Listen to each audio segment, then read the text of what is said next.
भारत में बढ़ती हुई जनसंख्या और घटती हुई प्राकृतिक संसाधनों में किसानों के लिए एक सबसे बड़ी समस्या ये है कि अब खेती का रकबा घट रहा है। तो ऐसे में किसान क्या करे? तकनीक के साथ साथ उसको अपने तरीके भी बदलने होंगे। पूरे समेकित कृषि प्रणाली, जिसे अंग्रेजी में इंटीग्रेटेड फार्मिंग सिस्टम कहते हैं, इस पर जोर दिया जा रहा है। किसान खेती के साथ साथ पशुपालन भी कर सकते हैं, मत्स्य पालन कर सकते हैं, बत्तख पालन कर सकते हैं, तमाम तरह की वो चीज़ें करेंगे। और अगर ऐसा करते हैं तो सालों भर आपकी आमदनी बढ़ती रहेगी। इसलिए कहा जा रहा है कि इसमें आमदनी बढ़ाने की गारंटी तो है ही, इसकी लागत भी कम होती है। तो इसी मुद्दे पर बातचीत करेंगे बहुत ही लोकप्रिय कृषि विज्ञान केंद्र सबौर के जो पशुपालन वैज्ञानिक हैं, डॉक्टर जियाउल हुदा साहब मौजूद हैं। चर्चा करेंगे और थोड़ी सी संक्षिप्त जानकारी लेंगे कि क्यों ज़रूरी है समेकित कृषि प्रणाली आज के युग में।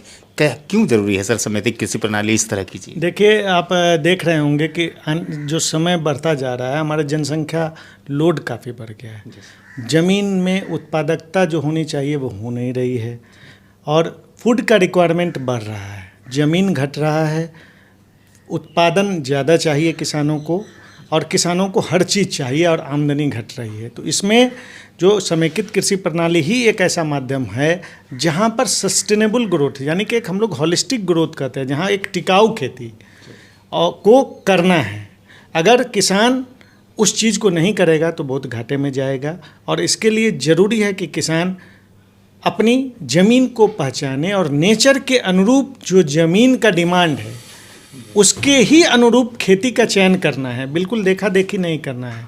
और वैसे समेकित कृषि प्रणाली, हम लोग वैसी कृषि प्रणाली को कहते हैं कि जिसमें कृषि के कम से कम 2 कंपोनेंट, कृषि और द्वितीय कृषि के, और उससे अधिक कंपोनेंट का समायोजन करना होता है, जिससे कि एक के समायोजन में उत्पादन लागत में दूसरे के कमी आए और उत्पादकता में वृद्धि हो और रोजगार का सृजन हो। इस समेकित कृषि प्रणाली की सबसे बड़ी विशेषता है कि यहाँ जो रोजगार का समस्या है हाउस होल्ड के लिए बहुत है।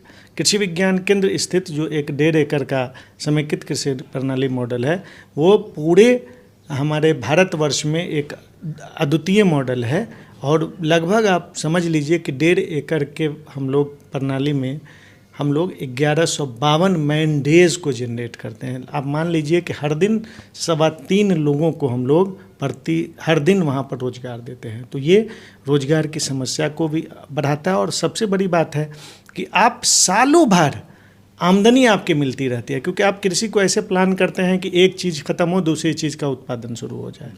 तो ये इसका सालों भर रोज़गार का अवसर देना, आमदनी हमेशा प्रतिदिन आना, इस प्रणाली की विशेषता है और अतिरिक्त ज़मीन की आवश्यकता नहीं होती।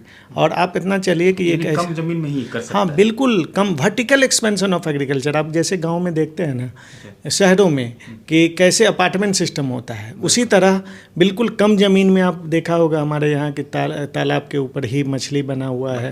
तालाब के बिल्कुल भिंड पर किस तरह से हम लोगों ने फसलीय जो हमारा फल का पौधा है उसको हम लोगों ने लगाया है, कैसे हम लोगों ने उसी पर मछली बीज उत्पादन के लिए इकाई स्थापित की हुई है, वर्मी कंपोस्टिंग है, दुग्ध उत्पादन का है। तो किसान को पशुपालन को जोड़ना ही होगा कृषि में। और जो एक बहुत विस्तृत अध्ययन जो अलग अलग फसल प्रणाली पर आया है, समेकित कृषि प्रणाली पर, उसमें जो सबसे प्रॉफिटेबल जो चीज़ें आई हैं वो ये आई हैं कि जब तक आप पशुपालन का समायोजन अपनी खेती में नहीं करेंगे वो बहुत ज़्यादा फायदेमंद नहीं होगा। जी शुक्रिया। चूँकि आपको अभी वर्क भी बहुत सारा है इसलिए ज़्यादा वक्त नहीं लेंगे। Thank you. तो ये डॉक्टर साहब थे जो कह रहे थे कि समेकित जो कृषि प्रणाली है क्यों ज़रूरी है। खेती के साथ आप पशुपालन को जोड़िए तो भी आपकी आय वृद्धि हो सकती है। फिलहाल विस्तृत जानकारी दे रहे हैं हम, इस पर एक पूरी तैयारी के साथ एक वीडियो क्लिप आपको दे रहे हैं, जो कि आगे की जानकारी डॉक्टर जियाउल हुदा साहब ही देंगे। जो कृषि विज्ञान केंद्र में तालाब हैं या फिर जो और भी प्रसंस्करण हैं उन सब को हम आपको दिखाएंगे। तो आप हमारे साथ बने रहिएगा इस वीडियो में, और आगे पूरी जानकारी है किसान भाइयों के लिए। तो आप इस पूरी वीडियोज़ को देखिए, जानकारी लीजिए और अपने कृषि के प्रणाली में, सिस्टम में आप जो है इंटीग्रेटेड फार्मिंग सिस्टम को लागू कीजिए, तभी आपकी आय समृद्ध हो सकती है।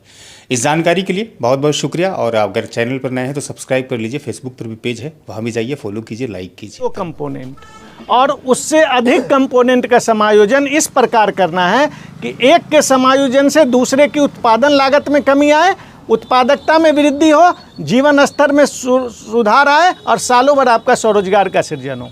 अब देखिए, हर आदमी का समेकित कृषि प्रणाली अलग होता है, क्योंकि हर आदमी का जो पहला पॉइंट है लैंड सिचुएशन, लैंड सिचुएशन सबका अलग है, किसी की ऊपरी ज़मीन है, किसी की मध्यम ज़मीन है, किसी की निचली ज़मीन है। तो आप ये चाहेंगे कि समेकित कृषि प्रणाली आपका उनके जैसा हो, अगर आपका लैंड सिचुएशन एक नहीं कहता है तो वहाँ पर वो सफल नहीं हो सकता। तो आपको ये ज़रूरी है कि एकदम अपनी ज़मीन के स्थिति को देखते हुए, दिखावे में नहीं आकर के इंटरप्राइज का सिलेक्शन करना। अब ऊपरी ज़मीन है, देखिए ऊपरी, मध्यम और नीचा ज़मीन होता है। तो ऊपरी ज़मीन है तो आप बागवानी कर सकते हैं, आप खेती कर सकते हैं, लेकिन गौ पालन, वर्मी कंपोस्ट, किसी को अगर मुर्गी पालन में करने का मन है वो कम से कम इतना चीज़ तो आप कर ही सकते हैं। अब देखिए कि हम लोग का ज़मीन खराब हो गया है, हम लोग खेती को छोड़ दिए हैं, ठीक ना, खेती को छोड़ दिए हैं, ज़मीन खराब हो गया है और आने वाले समय में बहुत विकट परिस्थिति हो जाएगी। तो एनिमल हस्बेंड्री को तो आपको हर हाल में अपनी खेती में उतारना ही होगा। देखिए एक चीज़ आप लोग एकदम समझ जाइए कि दुनिया में ना, हम अगर जॉब कर रहे हैं या कोई भी व्यक्ति इस धरती पर काम कर रहा है ना, उसका सबसे पहला जो काम है वो है फूड सिक्योरिटी। किसान खेती कर रहा है, हम नौकरी कर रहे हैं, या कोई भी व्यक्ति कोई कुछ कर रहा है, फूड सिक्योरिटी। तो आप पहले अपने यहाँ अपने घर के लिए उपजाते हैं और जो एडिशनल चीज़ें होती है उससे जो कमाई होती है तब आप अपने पढ़ाई पर, एजुकेशन पर, हेल्थ पर और सब चीज़ों पर खर्च करते हैं। तो लैंड सिचुएशन के हिसाब से ही हर हाल में आपको अपनी खेती और कंपोनेंट का चयन करना है। वो नहीं है तो आपका कोई इंटरप्राइज, मछली पालन बहुत फ़ायदेमंद है हमारे लिए, लेकिन अगर आपकी ज़मीन पर पानी नहीं टिकता है तो हम क्या करेंगे? ऐसे इंटरप्राइज जो नेचर सपोर्ट नहीं करता है, अपनी फार्मिंग सिस्टम में कभी सिलेक्शन नहीं करना है। दूसरा क्या है कि regional and social structure of the area. आप अगर देखिएगा कि एक पर्टिकुलर पॉपुलेशन का अलग अलग फूड हैबिट है। अब हम यहाँ सुअर पालन करना शुरू कर देंगे तो कैसे होगा? लेकिन नॉर्थ ईस्ट में हम चले जाएंगे, सुअर पालन बहुत ज़ोरों से होगा। अब जहाँ पर राजस्थान के इलाके में जहाँ बिश्नोई समाज रहते हैं वहाँ पर आप मुर्गा काट के मुर्गा पालन करना शुरू कर देंगे तो नहीं चलेगा, नहीं ना चलेगा। तो इथनिसिटी के एरिया के हिसाब से भी आप अपने फार्मिंग सिस्टम में कंपोनेंट का सिलेक्शन करेंगे, नहीं तो आप उत्पादन कर लेंगे लेकिन बिकेगा नहीं, प्रोडक्शन कॉस्ट ज़्यादा आ जाएगा, आप ट्रांसपोर्टेशन कॉस्ट ज़्यादा आ जाएगा और आप घाटे में चले जाएंगे। तो हमेशा अपने फार्मिंग सिस्टम में इंटरप्राइज का सिलेक्शन उसी के हिसाब से करना। अब तीसरा सबसे इम्पोर्टेंट बात कि आपके पास रिसोर्स और कैपिटल कितना है, ठीक है ना। अगर आपके पास पैसा नहीं है और आपने 2 करोड़ रुपए का इंटरप्राइज सिलेक्शन कर लिया है तो बस आप सोचते रह जाएंगे। प्रॉब्लम क्या है कि आपको सबसे पहले अपने संसाधन, अपनी ताकत और आपकी अवेलेबल कैपिटल, जिसको हम लोग पैसा कहते हैं, वो सबसे पहले आकलन करना होगा और उसी के हिसाब से इंटरप्राइज का सिलेक्शन करना होगा।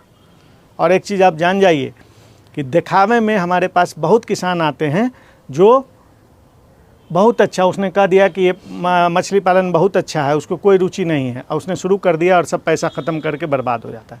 हमेशा इकोनॉमिक्स का एक फंडा है कि आपकी जमा पूंजी का 30% से ज़्यादा कभी भी, समझे ना, 30% से ज़्यादा कभी भी इन्वेस्टमेंट नए इंटरप्राइज पर नहीं करना है।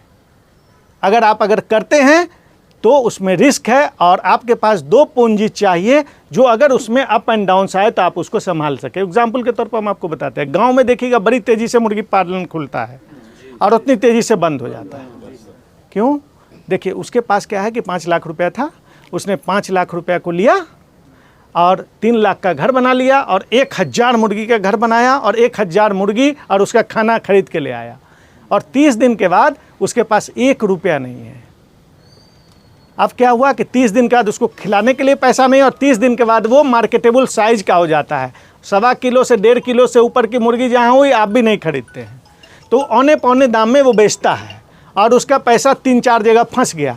अब उसके पास तो पैसा था नहीं, अब 10, 15, 20 दिन उसको लग गया पैसा आने में। आदमी की ज़रूरतें बहुत है, वो उसमें से भी पैसा खर्च कर दिया, उसका फार्म बंद हो गया। लेकिन 1000 की जगह वो अगर 300 बर्ड लाता तो 15 दिन में उसको ये समझ आ जाता कि हमको किस आदमी के साथ लेन देन करना है, किसके साथ नहीं करना है। सबसे पहला जो उसको पैसा लटका दिया है वो समझ में आ जाता 10 दिनों के अंदर। और उसके पास 300 फिर सेकंड राउंड में पूंजी लाता, उसका फार्म खाली नहीं रहता, वो मार्केट को समझ जाता, पालन के तरीके को समझ जाता, उसका फार्म कभी बंद नहीं होता। और जब वो संभाल लेता मार्केट को तो वो 300 की जगह 3000 पालेगा।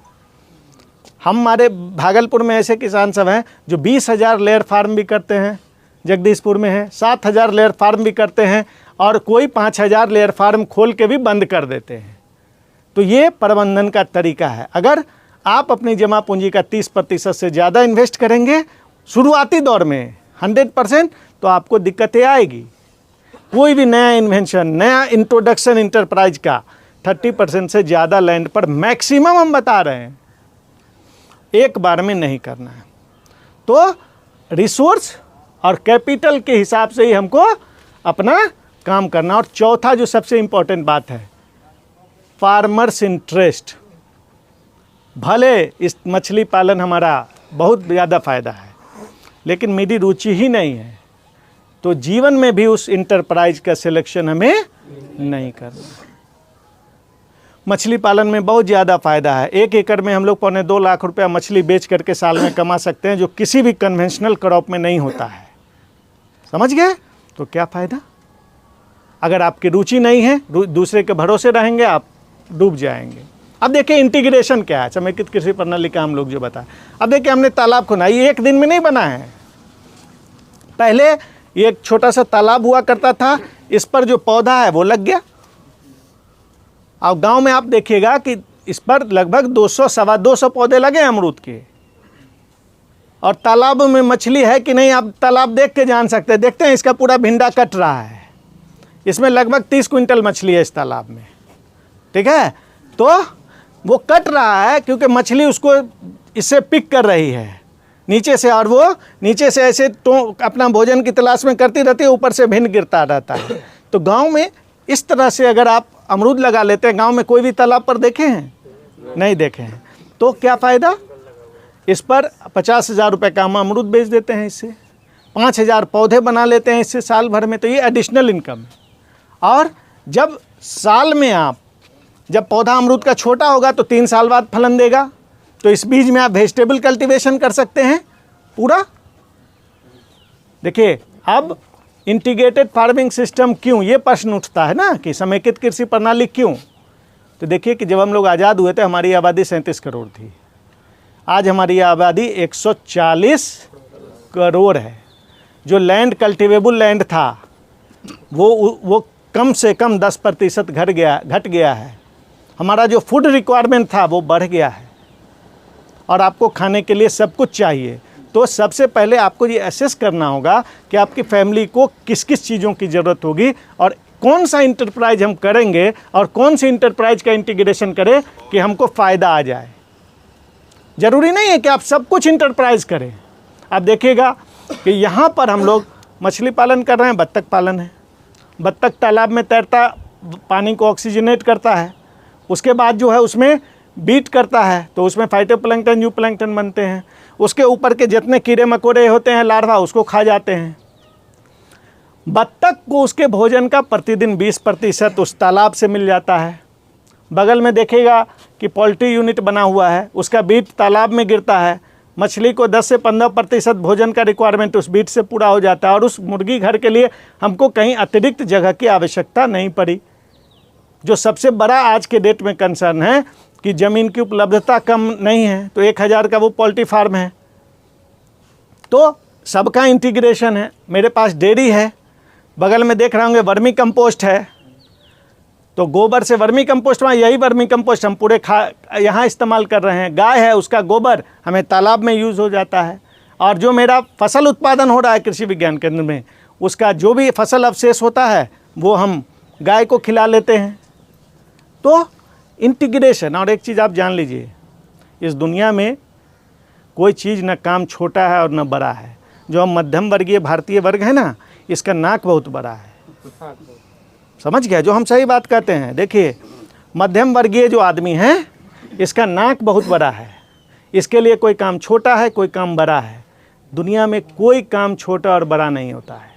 ईमानदारी से आपको जो पैसा आए वो बहुत बड़ा चीज़ है। 5,000 आप आज के डेट में यहाँ से जाइए, कहिए कि हम मुर्गी पालन शुरू कर रहे हैं, आपके जो सबसे अच्छे मित्र होंगे, जो निकम्मा होंगे, आप जैसे ही बोलेंगे ना कि मुर्गी पालन करना है, वो सबसे पहले वो कमेंट करेंगे, साला सारा काम छोड़ करके चला है मुर्गी पालन, ठीक है ना। और आप जिस दिन उसकी बातों को ध्यान नहीं देंगे, सही तरीके से 4,000 से 5,000 भी महीना में कमाना शुरू कर दीजिएगा, वही जो आप पर कमेंट किया था आ जाएगा, वो कहेगा देखो ना हो हमारा पास कुछ नहीं है, चलो हमरो ज़मीन है बना दो ना, हमरो तो 5,000 रहते ही ना कुछ होते था।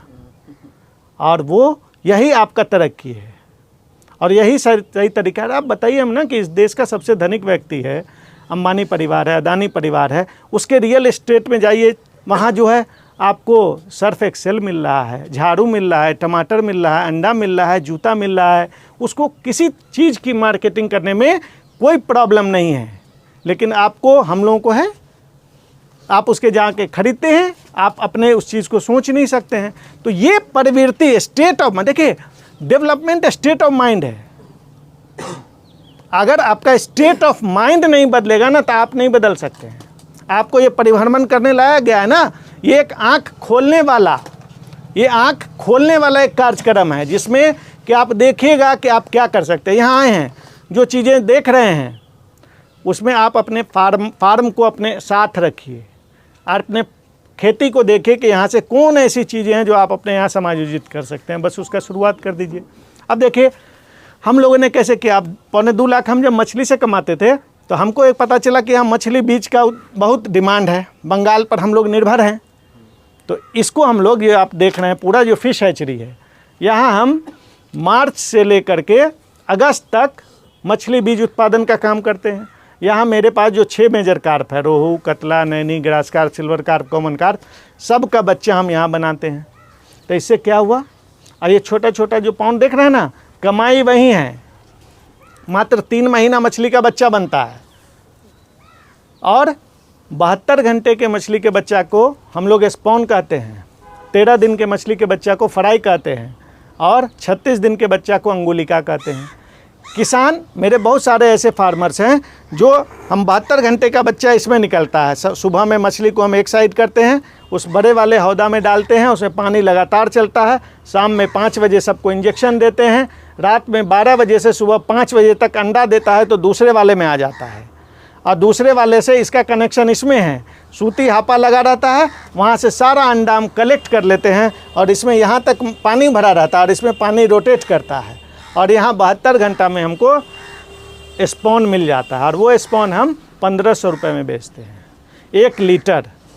1 लीटर में लगभग 1 लाख बच्चे होते हैं, ठीक है, और इसमें कम से कम 18 से 20 लीटर हमको स्पॉन मिल जाता है। अब यहाँ पर नर्सरी पॉन्ड का काम है, तो इसमें कभी भी स्पॉन को बड़े तालाब में नहीं डालना है कि उसमें गरई होगा, कवई होगा, जो खाओ प्याओ मछली है वो खा जाएगी।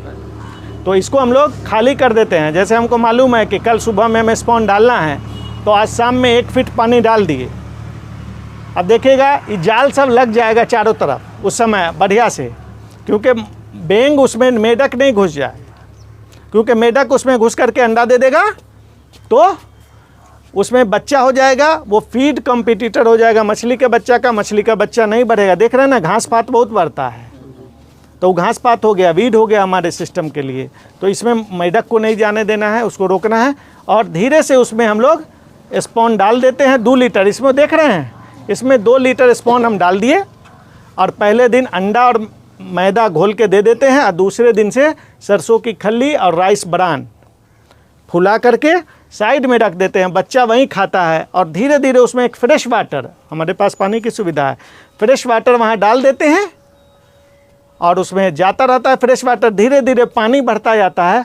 12 दिन में 1 गांठ का बच्चा हो जाता है, 36 दिन में 1 उंगली का हो जाता है।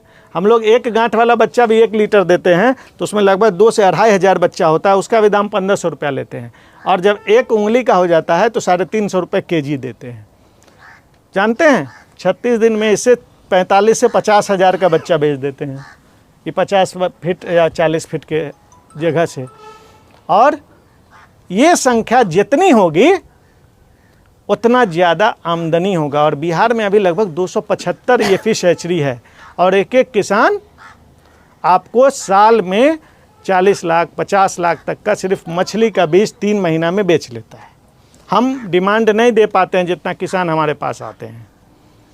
अभी हम लोग बीहपुर में एक हैचरी बनाए, फिर जो है सनहौला में है एक, कैरिया में है एक यहाँ 2 बांका में बनवाए हैं, ठीक है, एक रजौन में बना है और एक यहाँ पर कोतवाली में। तो क्या हुआ है कि इससे क्या बात है कि कम से कम क्वालिटी सीड मछली का जो बच्चा हम निकालते हैं किसानों को दे पाते हैं। तो ये सब अगर आप करिएगा टाइम लगेगा। पहले आप अपने फार्मिंग सिस्टम को पहचानिए, धीरे से जो काम आप कर रहे हैं उसमें कौन ऐसी चीज़ को एक साल अपने संसाधन के हिसाब से जोड़ सकते हैं उसको जोड़ दीजिए, कमाते जाइए और धीरे धीरे उसमें जोड़ते जाइए, आपको फ़ायदा होगा। ठीक है ना। तो ये है आगे बढ़ने का तरीका समेकित कृषि प्रणाली। अब समेकित कृषि प्रणाली का 1000 मॉडल हो सकता है। सिर्फ हम फिश कम डक फार्मिंग, फिश कम पोल्ट्री फार्मिंग, फिश कम राइस कम फिश फार्मिंग, राइस कम फिश कम डेयरी कम पोल्ट्री फार्मिंग। तो हम जितना जो आपका ज़मीन अलाउ करता है, संसाधन अलाउ करता है, आप उस हिसाब से आपकी फार्मिंग सिस्टम बन सकती है। आप लोग से तो हम कहेंगे कि आत्मा आपका दरवाज़ा दिखा दिया कृषि विज्ञान केंद्र का, आप सीधा जुड़ जाइए कृषि विज्ञान केंद्र से। आप अपने नीड के, देखिए 2 तरह का चीज़ है। हम बहुत तरह के, हमारे पास तो अलग अलग तरह के लोग आते हैं ना। कुछ लोग ऐसे होते हैं कि बस चलो कुछ पूछ ही लें, तो आप दूसरे का टाइम नहीं ख़राब करते हैं, आप अपना टाइम ख़राब कर रहे होते हैं। आप पहले सीरियस हो जाइए कि आपको करना क्या है, तय कर लीजिए कि क्या करना है, तब कृषि विज्ञान केंद्र आइए। वैसे भटकने से कोई मतलब नहीं है। पहले आप संसाधन सीमित, अपना रिसोर्स, अपना इंटरेस्ट और करना क्या है इस चीज़ को पहचान लीजिए, उसके बाद कृषि विज्ञान केंद्र में आइए। ग्राफ्ट गुटी पेड़ बनाने का काम है। हम लोग हर साल लगभग 50,000 पौधे यहाँ से सप्लाई करते हैं किसानों को। हमारे यहाँ पौधे काफ़ी डिमांड में रहते हैं। तो क्या है कि ये चीज़ इस्टेब्लिश करना होगा। और एक चीज़ जान जाइए, सब लोग का शिकायत होता है बैंक लोन नहीं देता है। तो बैंक क्यों लोन देगा आपको? जब तक आपके पास बैंक को ये सिक्योरिटी नहीं हो जाएगी कि आपके पास उसका पैसा सुरक्षित है, तब तक आपको लोन नहीं देगा। और आपको बैंक से लोन लेना है तो हम बता देते हैं, आप जाके 25,000 रुपये का लोन मांगिए मैनेजर से, आराम से दे देगा। और आप ले लीजिए और समय से खाली उसको दे दीजिए, देखिएगा कि आगे आपको 2 लाख का देगा, 5 लाख का देगा, 10 लाख का देगा। ये इसके अलावा कोई दूसरा ऑप्शन नहीं है। क्योंकि जिस दिन आप बैंक के पास जाते हैं ना कि सर हमको 2 लाख रुपया देना है, पोल्ट्री फार्म करना है, तो बैंक मैनेजर के यहाँ आपके गांव से 10 लोग जाते हैं। वो तुरंत पूछता है कि फलनमा आया था क्या, वो पोल्ट्री फार्म करता है क्या? तुरंत वो बोलेगा नहीं, वो तो लफानियन घूमते फिरता है, खाली ऐसे करता, बस उसके पास फीडबैक चला गया। लेकिन अगर आप 200 मुर्गी पाल रहे हैं पहले से, कोई बैंक मैनेजर से पूछा और को पूछा तो नहीं हो, देखते हैं वो रख ले बेचारा 200, लेकिन ओकरा में लगल रहता है, तो बैंक मैनेजर को एक पॉजिटिव फीडबैक गया। आप गए 2 लाख मांगने के गए, आप 50,000 ले लीजिए, आप ले लीजिए। तो ये एक तरीका है इस चीज़ को समझ। देखिए एक चीज़ हम बता देते हैं, सबसे आसान चीज़ है दूसरे को ब्लेम कर देना। आपकी कोई चीज़ें पूरी नहीं हो रही हैं, उसके लिए आप मुख्य रूप से 100% दोषी आप हैं। आपके अंदर ये गुण होना चाहिए कि कैसे हम अपनी चीज़ों को कैसे सरलता से सबको समझा करके अपने पक्ष में कर लें। ये गुण मनुष्य का है और जितने हिंदुस्तान के बड़े लोग बने हैं इसी गुण के द्वारा बने हैं। तो इस गुण को आपको अपनाना होगा, ठीक ना। किसी को कुछ पूछना है तो पूछिए। आज मेरे सेंटर पर 4 प्रोग्राम है। हम तो आ गए क्योंकि डीओ साहब बोल दिए थे कि जा रहा है, तो बड़वन में हमको आना है, तो हम लोग आज समय भी दे दिया। अभी हम 4 जगह से आ रहे हैं। किसी चीज़ को अगर समेकित कृषि प्रणाली पर अगर कुछ विशेष पूछना है तो पूछ लीजिए, उसके बाद नहीं तो जो बोले ब्रांड देने के लिए उसना या अरवा भी चल सकता है, कुछ भी। अरवा प्लांट हम लोग चलाते हैं, इसलिए नहीं ठीक है। देखिए हम क्या बोले, market demand, interest of the people, religion, social structure of the area और मार्केट डिमांड। जो कंज्यूमर मांग रहा है आप आसानी से पूरा कर सकते हैं, यही मार्केटिंग है। अरवा का मांग है तो अरवा दीजिए, उसना का मांग है उसना उत्पादन करिए। ये मार्केट डिमांड पर, आपके हिसाब से मार्केट नहीं चलेगा, मार्केट डिमांड पर आपके क्यों HMT घड़ी क्यों बंद हो गई? बचपन में हम लोग को याद है कि शादी में HMT और हीरो साइकिल मिलता था, जिसको मिल गया बढ़िया शादी कहलाता था। लेकिन HMT ने समय के साथ इन्वेंशन को छोड़ दिया, रिसर्च को छोड़ दिया अपने समय। इसके साथ नोकिया हर हाथ में मोबाइल था, लेकिन नोकिया ने अपने आप को अपग्रेड नहीं किया, नोकिया बर्बाद हो गए, सैमसंग ने उसको रिप्लेस कर दिया। तो वो मार्केट को समझा, उसकी प्रचार किया। तो ये तो गुण आना होगा, इसके बगैर इंटरप्राइज में मज़ा नहीं आएगा।